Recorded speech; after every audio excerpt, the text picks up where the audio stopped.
इसके आगे का एक नियम है जो बहुत जरूरी है आप सबको फॉलो करना, वो ये कि कभी भी दही को नमक के साथ मत खाइए। मां की दाल के साथ लस्सी 1 घंटे बाद। दही को कभी भी नमक के साथ मत खाइए, दही को हमेशा मीठी चीजों के साथ खाइए। दही को शक्कर के साथ खाइए, दही को गुड़ के साथ खाइए, दही को बूरे के साथ खाइए, दही को खांड के साथ खाइए, दही कभी भी नमक के साथ। क्यों? मैं आपको एक छोटा एक्सपेरिमेंट करने के लिए बोलता हूं। आप बाजार में जाइए, कोई भी साइंटिफिक इंस्ट्रूमेंट की दुकान से एक लेंस खरीद लाइए। छोटी चीजों को बड़ा दिखाने वाला जो लेंस होता है मिल जाता है, 10-12 रुपए का आएगा। एक दिन लाके अपने दही पे लगा के देखिए तो इतने बैक्टीरिया दिखाई देंगे आपको जो करोड़ों की संख्या में। दही के ऊपर लगा के देख लीजिए, वो इधर जाते हुए उधर जाते हुए घूमते हुए टहलते हुए दिखेंगे। ये सब जीवित हैं और शरीर को ये चाहिए सब जीवित अवस्था में चाहिए, क्योंकि ये बैक्टीरिया दही के साथ जब हम खाते हैं तो अंदर जाके हमारे जो एंजाइम सिक्रीशन है उसको ये बैक्टीरिया बहुत मदद करते हैं। तो दही हम खाते हैं बैक्टीरिया के लिए, जीवाणुओं के लिए दही खाते हैं। दही को आयुर्वेद की भाषा में कहा जाता है जीवाणुओं का घर, और 1-2 नहीं, करोड़ों। 1 कप दही में अगर कैलकुलेट करेंगे 1 करोड़ से ज्यादा जीवाणु। अब होता क्या है कि ये 1 कप दही में जो 1 करोड़ जीवाणु है ये जीवित आपने खा लिए तो बहुत अच्छा है, शरीर को बहुत काम आने वाले हैं। लेकिन उसी 1 कप दही में 1 चुटकी नमक आपने डाला, 1 मिनट में सारे जीवाणु मर जाएंगे। 1 ही मिनट लगता है उनको मरने। अब वो मर गए तो आपने दही नहीं खाई है, जीवाणुओं की लाश खाई है। वो दही नहीं रह गया, वो जीवाणुओं की लाश हो गया। अब वो अंदर गया तो दही के नाम पे आपने खा तो लिया, लेकिन उसके जो फंक्शन है बॉडी के लिए वो काम नहीं आने वाले। दही फिर वेजिटेरियन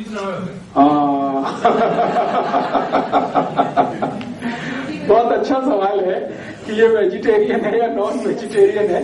थोड़ी देर में मैं बात करूंगा जीवाणुओं पे, तब इसमें से क्लैरिफाई हो जाएगा। अभी जो बात चल रही है वो ये कि 1 चुटकी नमक डालते ही 100 किलो दही के सारे जीवाणु मर जाते हैं 1 चुटकी। तो कोई भी चीज नहीं है। हाँ, ये बात सही है, दुनिया में कुछ भी वेजिटेरियन नहीं है। हम थोड़ी देर में इस पे एक्सप्लेनेशन करेंगे। दही में 1 चुटकी नमक डालते ही सब मर जाते, क्योंकि नमक के जो केमिकल्स हैं वो जीवाणुओं के दुश्मन है सारे के सारे। नमक के सारे केमिकल्स जीवाणुओं के दुश्मन है। इसलिए आयुर्वेद में कहा गया है कि दही में कोई ऐसी चीज मिलाइए जो जीवाणुओं की संख्या को बढ़ाए, मारे नहीं, खत्म न करे। इसलिए कहा गया है दही को गुड़ के साथ खाइए। गुड़ डालते ही जीवाणुओं की संख्या मल्टीप्लाई हो जाती है। मल्टीप्लाई 1 करोड़ से 2 करोड़ पहुंच जाते हैं। थोड़ी देर गुड़ मिला के रख दीजिए, इतनी तेज उनकी ग्रोथ है। दही में बूरा डाल दीजिए, बूरा समझते हैं?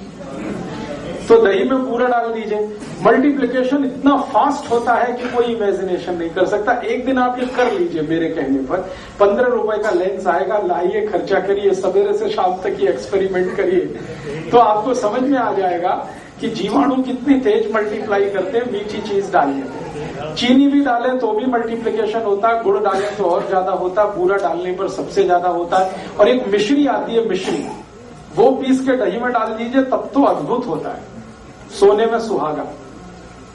भगवान कृष्ण दही को मिश्री के साथ ही खाते थे।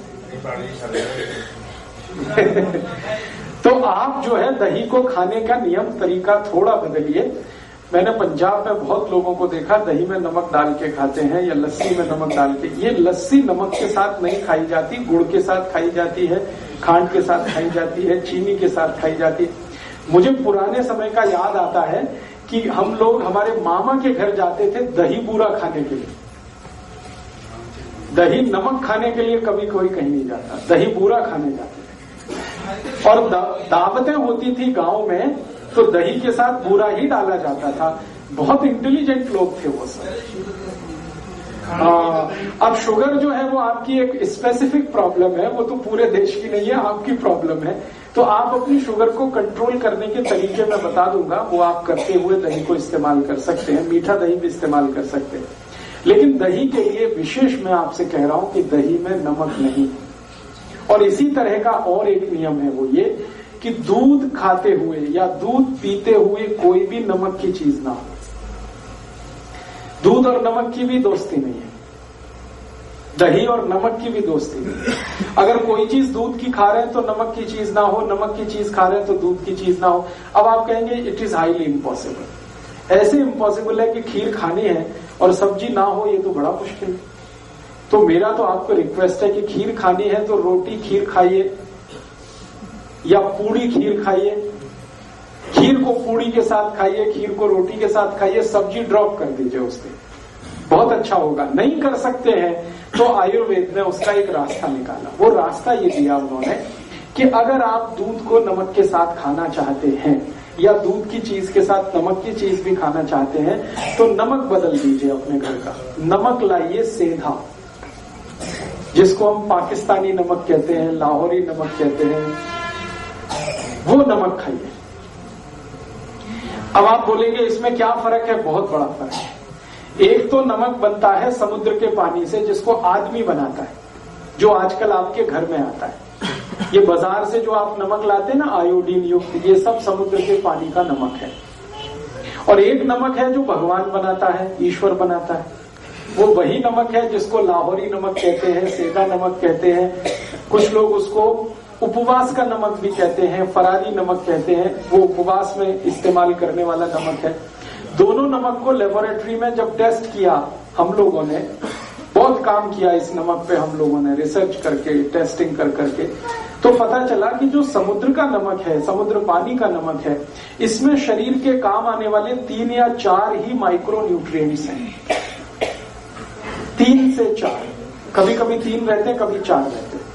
और ये जो समुद्र के नमक को छोड़कर हम सेंधा नमक खाना शुरू करें, पाकिस्तान वाला, लाहौर वाला या उपवास वाला, उसमें 94 तक माइक्रो न्यूट्रिएंट्स, 94। अब आप देख लीजिए फायदे का सौदा क्या है। ये नमक है जिसमें 3 से 4 माइक्रो न्यूट्रिएंट्स हैं, वो नमक है जिसमें 90 से 94 माइक्रो न्यूट्रिएंट्स हैं। तो आप सीधे कहेंगे हमको तो वही चाहिए, वही नमक सबसे अच्छा है। और मैंने इस पे थोड़ा काम किया तो पता ये चला कि जब हम समुद्री पानी का नमक खाते हैं तो शरीर के सारे कॉम्प्लिकेशंस बढ़ते, क्योंकि वो शरीर को अनुकूल नहीं पड़ता, क्योंकि समुद्र का पानी ही अनुकूल नहीं है किसी को।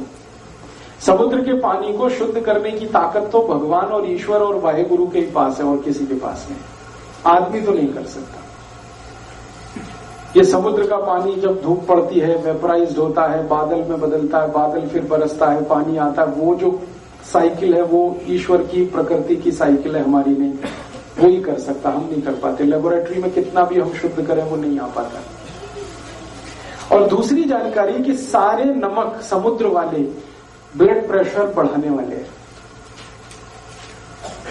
समुद्र के पानी का जितना नमक खाएंगे ब्लड प्रेशर उतना ही बढ़ेगा आपको। और आजकल ब्लड प्रेशर एक कॉमन डिसीज हो गई है जो किलर है, किसी को भी मार डाले। हर दूसरे तीसरे आदमी को पूछ लो तो कहता बीपी हाई है।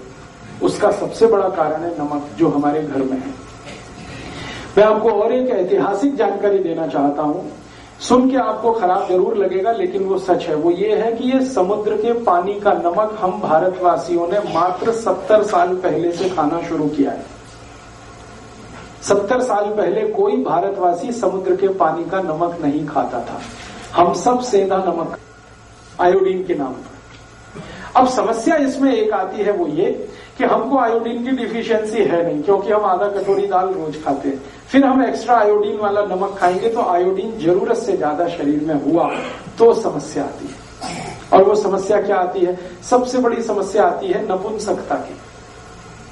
सरप्लस आयोडीन जितना भी शरीर में आएगा आपको लगातार नपुंसक बनाता जाएगा, इम्पोटेंसी आप में आएगी। और हमारे देश में ये केसेस अब आने लगे हैं। मैं तो डॉक्टर की तरह से भी काम करता हूं पिछले 12 साल से, और ट्रीटमेंट देता हूं, निःशुल्क देता हूं, फोकट में चिकित्सा करता हूं, इसलिए बहुत पेशेंट होते हैं। मेरे पास ऐसे हजारों पेशेंट हैं जिनकी शादियां हो गई हैं, 10 साल हो गए, 12 साल हो गए, कहीं कोई कॉम्प्लिकेशन नहीं है, बच्चा नहीं हो रहा। मैं दोनों की रिपोर्ट निकलवाता हूं, पति की, पत्नी की, कहीं कोई मुझे कॉम्प्लिकेशन समझ में नहीं आता। लास्ट में फिर मैं डायग्नोसिस करते हुए आयोडीन का चेक करवाता हूं तो उनके ब्लड में जरूरत से ज्यादा आयोडीन मिलती है। जरूरत से ज्यादा आयोडीन ब्लड में अगर है तो ये क्या करेगी, आपके स्पर्म काउंट कम कर देगी अगर आप पुरुष हैं तो, और अगर स्त्री है तो आपका ओव्यूलेशन का काम खत्म कर देगी और फिर आप मां या पिता नहीं बन पाएंगे। ऐसे हजारों केस आते। फिर मैं क्या करता हूं, जब मुझे कोई कॉम्प्लिकेशन नहीं लगता, आयोडीन सरप्लस दिखता, मैं उनको कह देता हूं नमक बदल दो, आप ये सेंधा नमक खाना शुरू करो, काला नमक खाना शुरू। 1 साल के बाद वो आते हैं, कहते हैं बच्चा तो हो गया। 1.5 साल में आके कहते हैं बच्चा तो हो गया। फिर वो मुझे कहते हैं आप तो बड़े चमत्कारी आदमी हैं। मैं कहता हूं मेरा कोई चमत्कार नहीं है, आप में बड़ी सिद्धि है। ऐसी बातें करना शुरू कर देते। मैं कहता हूं ये मेरा चमत्कार नहीं, नमक का चमत्कार है। इतनी सिंपल सी बात है। किसी को भी अगर ऐसा लगता है कि उनकी एनर्जी लेवल कम हो रही है, सेक्स पावर कम हो रही है, आप सिंपल इतना ही करो, नमक चेंज कर दो। आपको नमक चेंज करते ही आप देखना आप में चेंजेस आएंगे, मिरेकुलस। तो नमक का हमारे देश में आज के जमाने में टीवी का हैमरिंग कर करके, विज्ञापन कर करके हमारा ऐसा दिमाग खराब किया है कि हर व्यक्ति को लगने लगा आयोडीन युक्त नमक नहीं खाएंगे तो मेरा बेटा ऐसा पैदा होगा जैसा उसका टीवी में दिखाते हैं, या आयोडीन नमक नहीं खाएंगे तो मेरा गला ऐसा हो जाएगा जैसा टीवी में दिखाते हैं, दिमाग खराब हो जाएगा। मैंने कभी नहीं खाया, मुझे ना दिमाग खराब है, ना कोई गहरा रोग है, ना कोई तकलीफ है। ऐसे बहुत सारे लोग हैं। तो आप ये विज्ञापनबाजी में मत जाइए। ये तो सरकार के विज्ञापन है और सरकार के विज्ञापन कुछ वेस्टेड इंटरेस्ट के साथ हैं। स्वार्थ क्या है इसमें? नमक बनता है समुद्र का 15 पैसे किलो, आप जानते हैं, क्योंकि उसको बनाने में खर्चा कुछ नहीं है। समुद्र का पानी है, मुफ्त का है। सूरज की रोशनी है, वो भी मुफ्त की है, मशीन कोई लगती नहीं। 15 पैसे किलो का नमक बनता है। अब उसको बेचना है 10 रुपए किलो, तो कैसे बिकेगा? तो कुछ उसमें शिगुफा लगाना पड़ेगा। तो वो बताना शुरू करते हैं आयोडाइज्ड है, आयोडीन युक्त है, एक्स्ट्रा फ्री फ्लो है। ये सब आपको बोल बोल के उल्लू बनाते हैं। नमक को एक्स्ट्रा फ्री फ्लो है। एक्स्ट्रा फ्री फ्लो माने वो दाना दाना गिरता है। मैं आपको जो किस्सा समझाना चाहता हूं वो ये, दाना दाना नमक गिरना ही नहीं चाहिए। नमक कभी भी एक्स्ट्रा फ्री फ्लो होना नहीं चाहिए, नहीं तो वो नमक नहीं रहेगा। एक्स्ट्रा फ्री फ्लो करने के लिए पता है क्या किया जाता है? नमक की जो नमी है उसको निकाला जाता है, और नमक की क्वालिटी है कि वो नमी को एब्जॉर्ब करता है। खुला हुआ नमक यहां रख दो, सूखा हुआ, 10 मिनट के बाद आप देखेंगे वो गीला गीला हो जाएगा। वातावरण में जितनी भी ह्यूमिडिटी है उसको वो खींचता है, इसी की क्वालिटी है नमक की। अब वो नमी को निकालने के लिए केमिकल डालते हैं, उसका नाम है एल्यूमिनियम सिलिकेट, और ये केमिकल और भी खतरनाक है। एक तो डाल दिया पोटेशियम आयोडेट जो इनऑर्गेनिक है, ऊपर से डाल दिया एल्यूमिनियम सिलिकेट उसको एक्स्ट्रा फ्री फ्लो बनाने के लिए। ये दोनों समस्याएं हमारे शरीर को बहुत कॉम्प्लिकेशन दे रही हैं। अब मैं आपको एक और जानकारी देना चाहता हूं जो आपको होनी ही चाहिए। यूरोप और अमेरिका में एक्स्ट्रा फ्री फ्लो नमक की जरूरत है, उनको जरूरत है। क्यों? क्योंकि उनके यहां सब्जी बनाना किसी को नहीं आता। वो बनी बनाई सब्जी लाते हैं जो पैकेट में आती है, डब्बा बंद आती है, और बनी बनाई सब्जी में नमक मिला के पैकेट नहीं बना सकते कि नहीं तो खराब हो जाती है। तो वो बिना नमक की सब्जी बना के पैकेट में बंद करके अमेरिका में बेचा जाता है, कनाडा में बेचा जाता है, यूरोप में बेचा जाता है। अब उस सब्जी को खाने के लिए जब प्लेट पे डालेंगे तो ऊपर से नमक डालना पड़ता है, इसलिए उनको एक्स्ट्रा फ्री फ्लो नमक चाहिए। हमारे हिंदुस्तान में बिल्कुल उल्टा है। हमारे हिंदुस्तान में ऐसा कोई घर नहीं है जिसको सब्जी बनाना ना आता हो। अमेरिका में ऐसा कोई फैमिली नहीं है जिसको सब्जी बनाना आता हो। वो प्रोफेसर हो सकते हैं, डॉक्टर हो सकते हैं, मैनेजर हो सकते हैं, इंजीनियर हो सकते हैं, लेकिन सब्जी बनाना किसी को नहीं आता। रोटी बनाना नहीं आता, पराठा बनाना नहीं आता, पूड़ी बनाना नहीं आता, कुछ भी नहीं आता उनको। तो इस टेक्नोलॉजी में हम ही मास्टर हैं और कोई नहीं। हाँ, कुछ आता ही नहीं है। वो तो बाजार से पाव रोटी खरीद लाते हैं, डबल रोटी खरीद लाते हैं, उसको ऐसे काट लो, ऐसे काट लो, बीच से काट लो, उसमें कुछ भर लो, खा लो। हालांकि वो बनती गेहूं के आटे से ही है। हम भी गेहूं के आटे से पूड़ी बनाते हैं, पराठा बनाते हैं, ये बनाते हैं। हम 100 आइटम बनाते हैं गेहूं के आटे से, उनको एक ही आइटम बनाना आता है, वो पाव रोटी, डबल रोटी, वो भी सड़ाकर, फर्मेंटेशन कराकर 6-6 दिन सड़ाना पड़ता है आटे को, मैदा बना के, तब वो बनती है। तो उनकी प्रॉब्लम है सब्जी बना नहीं सकते, दाल बना नहीं सकते, आती है नहीं, टेक्नोलॉजी उनको किसी ने बताई नहीं, उन्होंने कभी ली भी नहीं दोनों की दुनिया के किसी देश से। तो उनको ऊपर से नमक डाल के खाना पड़ता है। सलाद में डालेंगे, सब्जी में डालेंगे तो उनको एक्स्ट्रा फ्लेवर चाहिए।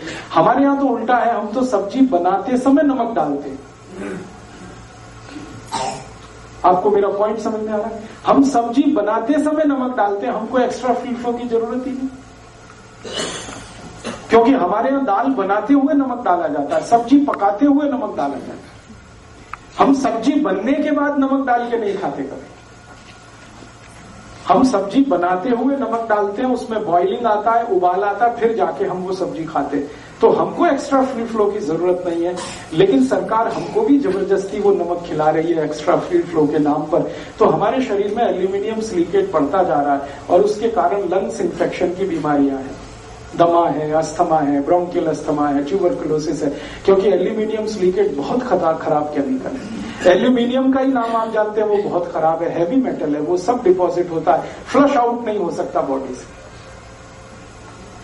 इसलिए मेरी आप सबको हाथ जोड़कर विनती है कि जो जिंदगी भर आप स्वस्थ रहना चाहते हैं तो नमक तो आज से ही बदल दीजिए। आप फीका खाइए तो बहुत ही अच्छा है। मीठा दही है, ताजा दही है, खट्टापन नहीं आया है तो फीका खा लीजिए। थोड़ा खट्टापन आया है तो गुड़ डाल के खाइए, चीनी डाल के, शक्कर डाल के। तो जी हाँ, मैं अभी आगे आ रहा हूँ। हाँ, मैं अभी थोड़ी देर में आगे आ रहा हूँ इसी नियम पे। तो अभी तक मैंने 9 नियम बताए हैं। 9वां नियम रिपीट कर रहा हूँ कि 2 वस्तुएं एक दूसरे के विरोधी हैं तो साथ में नहीं खाना। दूध दही साथ में नहीं खाना है, दही नमक साथ में नहीं खाना है, दूध और प्याज साथ में नहीं खाना है। दही के साथ अगर मीठा खाएंगे तो सबसे अच्छा है, दूध के साथ अगर नमक खाएंगे तो सेंधा नमक ही खाना है, काला नमक ही खाना है। नहीं तो आप हमेशा के लिए भूल ही जाइए ना, नमक ही बदल दीजिए तो ये कहानी खत्म हो जाएगी, मुझे समझाना ही नहीं पड़ेगा।